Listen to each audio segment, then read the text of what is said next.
To take a walk with somebody is very special. We often walk alone, but to walk with someone else is to adjust to someone else's rhythm and to explore each other's time.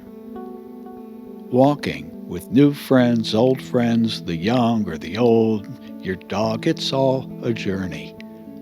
And there's something special about familiar paths, where you comfort yourself by knowing your ground, but at the same time discover something new every time you go. Good morning. I'm Jim Truthers. I think you met my wife last month. Yes, thank you. I'm Don Winslow. Welcome to the neighborhood, Don, says Jim. I walk into town every morning and often in the evening. So when you get settled in, I can walk you over to Main Street and show you everything that's here. It takes but a very modest walk. That would be great, replies Don. The moving truck won't be here for at least another hour, and my wife and kid won't be here until tomorrow.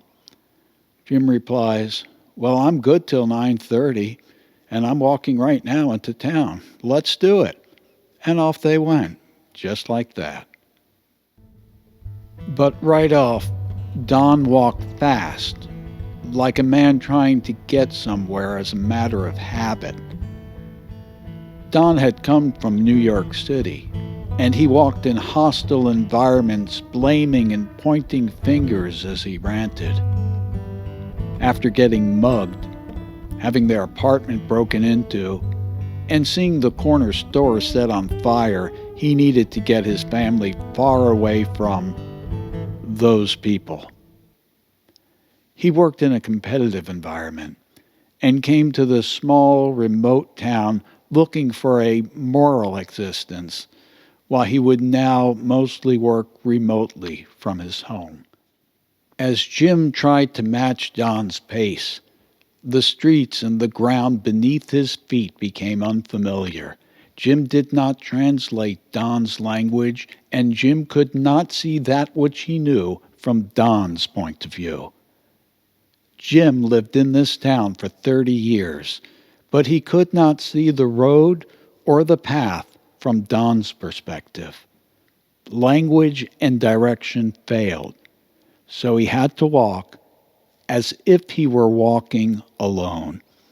Only then could he explain his roads in his small and quiet town. Jim says to Don, I have empathy for what you've gone through. I grew up in a city before I escaped. But Jim was mostly an honest man, and he knew when he was kind of lying. You cannot sympathize in cases like this. Being the person who imagines that they share another's trouble is like being a doctor who discounts a patient's illness, replacing the patient's experience with his own. He will eventually come to prescribe a worthless remedy. Jim simply showed Don the locations: the post office, the library, coffee house, local food store, consignment shops, gathering places, but the church was a little outside Jim's path. Don would have to see that on his own time. But they did discuss it. Jim explained how he grew up in a strict religious community and how the extreme hypocrisy and contradiction between what people preached and what they actually believed and did made him crazy. He searched for balanced, rational beliefs and behaviors and found that outside of institutional religious life. Don, however, had the opposite story. He grew up with atheist parents who were anti-religion. He said growing up, he had no real moral community, and as he traveled around New York City, he became increasingly horrified by the results of what he called relative morality, and he needed a moral center, and that's what he connected with the church.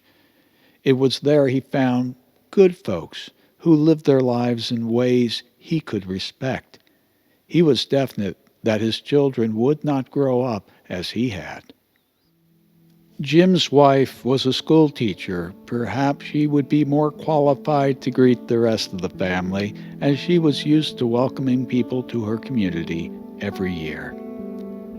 Jim and Don will walk and talk in the future, and every time the pace of each will adapt. They will walk the same steps together and will create something new.